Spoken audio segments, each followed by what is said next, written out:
신년 특별 새벽 기도회가 하나님의 은혜와 성도님들의 섬김으로 5일의 여정을 잘 마쳤습니다. 성도님들께서 예배당에서 거리가 멀어서 좀 참석하기가 어렵기도 하고, 또 새해를 맞이하면서 독감이 정말 무시무시하게 기승을 부렸습니다. 여러 가지 어려움들이 있었지만 그럼에도 불구하고 새벽 기도회 잘 마칠 수 있어서 감사드립니다. 지난 특별 새벽 기도회 기간에 우리는 로마서 12장과 13장을 통해서 새 시대에 속한 그리스도인의 삶에 대해서 살펴보았습니다. 새 시대라는 것은 우리가 살고 있는 이 시대에 속하지 않은 은혜와 믿음으로 살아가는 시대를 말합니다. 비록 우리는 세상 사람들과 같이 이 시대에 두 발을 딛고 살아가는 존재들이지만 더 이상 이 시대의 방식으로 또 이 시대의 가치관을 따라 살아가는 사람들이 아닙니다. 우리는 돈, 권력, 명예 이러한 것들보다 믿음, 소망, 사랑으로 살아가는 존재들입니다. 그리고 우리의 삶을 보다 나은 삶으로 만들고 이 세상을 보다 나은 세상으로 만들며 우리 광남교회를 더욱 생명이 넘치는 교회로 만들 수 있는 것은 다름 아닌 우리 안에 역사하시는 하나님의 충만하고 풍성하신 사랑이라는 것을 우리는 다시 한번 깨닫습니다. 우리는 보다 나은 삶을 살기를 원합니다. 이 세상이 보다 나은 세상이 되기를 바라지요. 우리 광남교회가 지금도 좋지만 더 좋은 교회, 더 은혜가 넘치고 더 생명이 넘치고 더 능력이 넘치는 교회가 되기를 원합니다. 그러나 우리의 바람이 이렇게 크면 클수록 우리의 두려움 역시 커져만 갑니다. 우리의 지난날의 경험이 우리가 사실 별 볼 일 없는 사람들이라는 것을 깨닫게 해주기 때문입니다. 우리는 넘어질 때가 참 많습니다. 우리는 그만큼 시험에 들 때가 많이 있죠. 헤매고 지치고 실망하고 원망합니다. 우리의 삶과 이 세상과 우리 교회를 더 좋은 곳으로 만들기에는 우리는 무능하고 연약한 존재들일 뿐이죠. 물론 우리도 힘쓰고 애쓰지만, 노력을 하지만 그만큼 많은 실패를 맛봅니다. 이렇듯 인간의 완악함은 심판을 불러오고 우리 성도의 연약함은 실패를 불러올 수밖에 없다고 성경은 말합니다. 로마서 3장 19절 말씀을 보면 우리가 알거니와 무릇 율법이 말하는 바는 율법 아래에 있는 자들에게 말하는 것이니 이는 모든 입을 막고 온 세상으로 하나님의 심판 아래에 있게 하려 함이라. 이렇게 말씀하죠. 죄로 인하여 타락한 인간은 어떤 수단과 방법을 동원한다 하여도 그 끝에 심판을 자취하는 열매를 맺을 수밖에 없습니다. 인간의 마음이 설령 선한 것을 원한다 하여도, 그것을 이루고자 바란다 하여도 우리 죄에 매인 이 육신은 그것을 이룰 능력이 없는 것이죠. 하나님께서 이스라엘 백성에게 가나안 땅을 약속하십니다. 그리고 힘겹게 광야를 건너죠. 어느덧 가나안 땅을 앞두고 가데스 바네아에서 그곳에 들어가기에 앞서 이스라엘 백성으로 하여금 그곳을 염탐케 하십니다. 다녀온 이스라엘 백성들의 대부분은 반응이 회의적이었습니다. 왜요?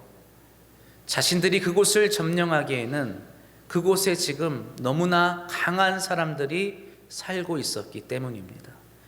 그들과 싸워서 이길 수 있을 것이라는 생각이 도저히 들지 않는 것입니다.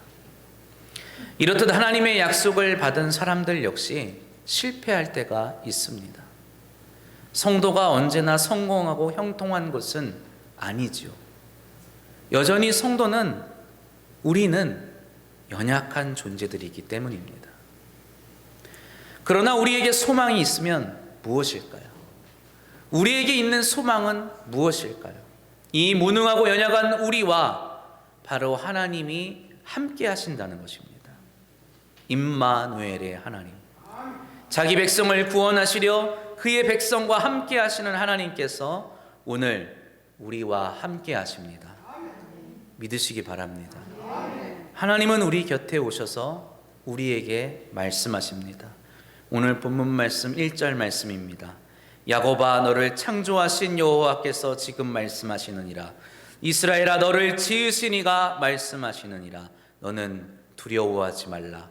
내가 너를 구속하였고 내가 너를 지명하여 불렀나니 너는 내 것이라. 아멘. 하나님은 우리를 구속하셨습니다. 구속하셨다는 말은 값을 지불하셨다는 말입니다. 우리가 갚지 못할 채무를, 우리가 갚을 수 없는 빚을 대신 갚아 주셨다는 것이죠. 우리의 부족한 선과 우리의 부족한 의와 우리의 부족한 능력을 하나님께서 대신 채워주셨음을 의미하는 것입니다. 무엇 때문에 하나님께서 이런 일을 해주시는 걸까요? 우리가 당신의 것으로, 우리를 당신의 자녀로, 우리를 당신의 백성으로 삼기 위하여 우리를 구속하여 주시는 것입니다. 우리는 본래 하나님의 형상으로 창조를 받은 자들이지만 얼마 가지 않아 죄에 팔린 인생이 되고 말았습니다. 지금도 저 세상 가운데 살아가는 사람들은 죄에 팔린 삶을 살아가고 있습니다. 자신의 삶이 얼마나 귀한 줄도 모르고 진리가 아닌 것에 자신의 삶을 기꺼이 팔아넘기며 살아가고 있지요. 세상에서 흔히 이런 표현을 할 때가 있습니다. 악마에게 영혼을 팔아서라도 하고 싶다, 얻고 싶다 하는 표현을 하죠. 그 표현이 말이 된다고 생각하십니까? 천하 모든 것보다 나의 영혼이 더 귀하다는 사실을 그들은 모릅니다. 돈이 아무리 좋다고 하지만 그 돈 때문에 자신의 삶을 완전히 포기하는 사람들이 있습니다. 그 삶에 기쁨이 없어요. 벌어도 만족이 없고 채워도 안심이 되지 않습니다. 내가 가지고 있는 수많은 재물이 있다 하여도 남이 가진 더 많은 것에 좌절하고 실망할 뿐입니다. 어느새 젊은 사람들이 쾌락에 자신의 삶을 내어던지고 있습니다.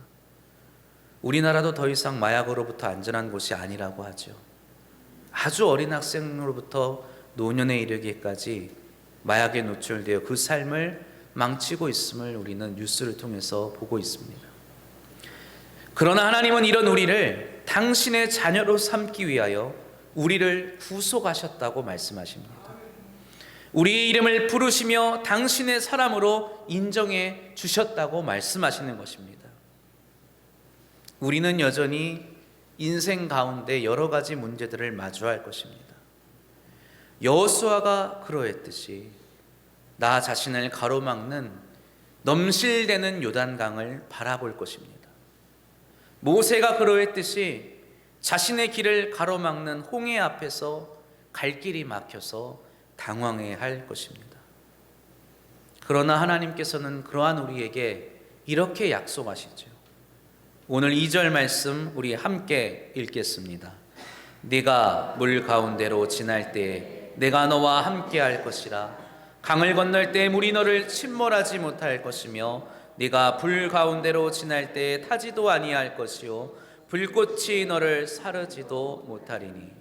아멘. 우리 앞에 홍해가 가로막혀 있어도 두려워하지 않아도 된다고 말씀하세요. 하나님께서 우리와 함께 하시어 물 가운데로 지나게 하시기 때문입니다. 우리가 강을 건널 때 강물이 우리를 집어삼키지 못하게 하신다고 하죠.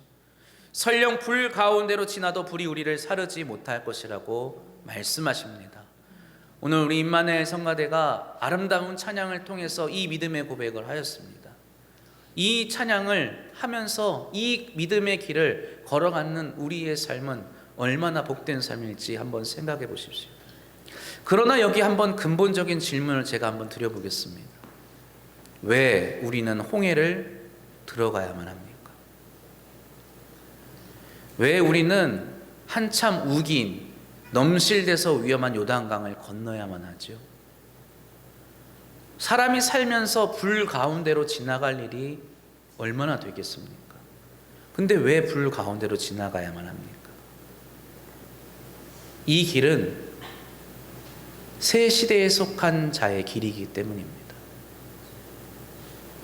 세상 사람들은 홍해가 있으면 돌아가면 된다고 말합니다.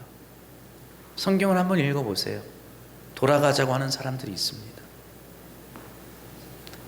세상에 속한 사람들은 요단강을 굳이 건너려 하지 않습니다. 성경에 보세요. 이스라엘 백성 가운데에도 굳이 지금 요단강을 건너야 하냐고 묻는 사람들이 있었어요. 다니엘의 세 친구들이 그저 신상에 절하기만 하면 불 들어가지 않아도 된다고 주변에 많은 사람들이 그들을 타일렀습니다.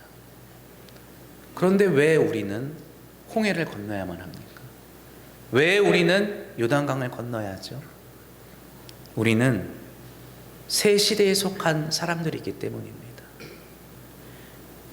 우리와 함께 하시는 하나님, 그 창조주 하나님, 전능하신 하나님을 믿으며 섬기며 의지하며 살아가는 자들이기 때문이지요.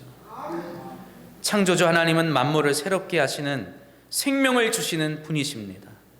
창조주 하나님은 죄인을 새롭게 하시고 그에게 새 생명을 주시는 분이시죠. 창조주 하나님께서 우리를 새로운 피조물로 만드시기 위하여 그 아들 예수 그리스도를 우리에게 보내주셨음을 믿으시기 바랍니다. 그래서 바울은 고린도후서 5장 17절에서 이렇게 말합니다. 그런즉 누구든지 그리스도 안에 있으면 새로운 피조물이라. 이전 것은 지나갔으니 보라 새 것이 되었도다. 할렐루야. 우리는 그리스도 예수 안에서 새로운 피조물이 되었습니다. 새 사람이 된 것이죠. 벗어날 수 없는 죄에서 자유케 하시고 약한 자를 강하게 하시며 부정한 자를 정결케 하시고 불의한 자를 의롭게 해 주셨습니다. 그렇게 우리는 예수 그리스도 안에서 새로운 피조물로 새 생명을 얻어 새 시대를 살아가는 존재들이 된 것이죠. 새 시대를 살아가는 우리는 더 이상 우리의 부족함을 채우기 위해 바득바득 살아가는 사람들이 아닙니다.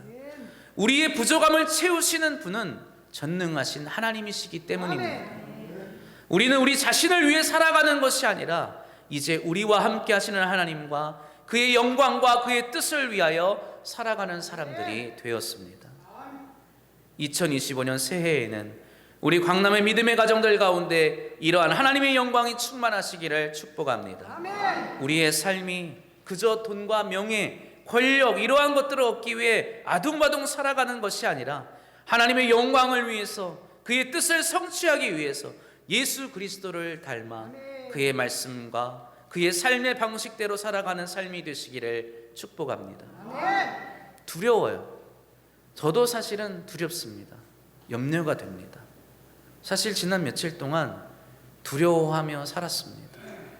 하나님께서 맡기신 사랑하는 삶, 이웃을 사랑하고 섬기는 삶을 살아가기엔 내가 너무 약하다는 사실을 절실히 깨달았어요. 그래서 두려워서 기도도 많이 했습니다. 그러나 하나님께서 섭리하심을, 하나님께서 인도하시고 하나님께서 도우심을 경험한 며칠이었습니다. 두려워하지 마시기 바랍니다. 염려하지 마시기 바랍니다. 강하고 담대하시기를 바랍니다. 말씀으로 천지를 창조하신 전능하신 하나님이 우리의 나의 아버지가 되셨습니다. 우리와 함께 하신다고 말씀하십니다.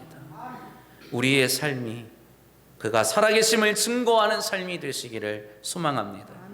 우리의 삶이 그분의 임재와 그분의 은혜를 체험하는 은총의 자리가 되기를 소망합니다. 우리와 함께 하시는 하나님을 바라보며 믿음으로 살아간다면 우리의 부족함과 연약함을 하나님께서 채워주실 줄 믿습니다. 하나님의 함께 하심과 도우심을 따라 놀라운 일들을 성취하며 새로운 도약을 이루어 나가는 광남의 모든 성도들이 되시기를 주님의 이름으로 축복합니다. 우리 베드로전서 2장 9절 말씀 함께 믿음으로 고백하고 말씀을 마치겠습니다. 함께 봉독합니다. 그러나 너희는 택하신 족속이요 왕 같은 제사장들이요 거룩한 나라요 그의 소유가 된 백성이니 이는 너희를 어두운 데서 불러내어 그의 기이한 빛에 들어가게 하신 이의 아름다운 덕을 선포하게 하려 하심이라. 아멘. 기도합니다.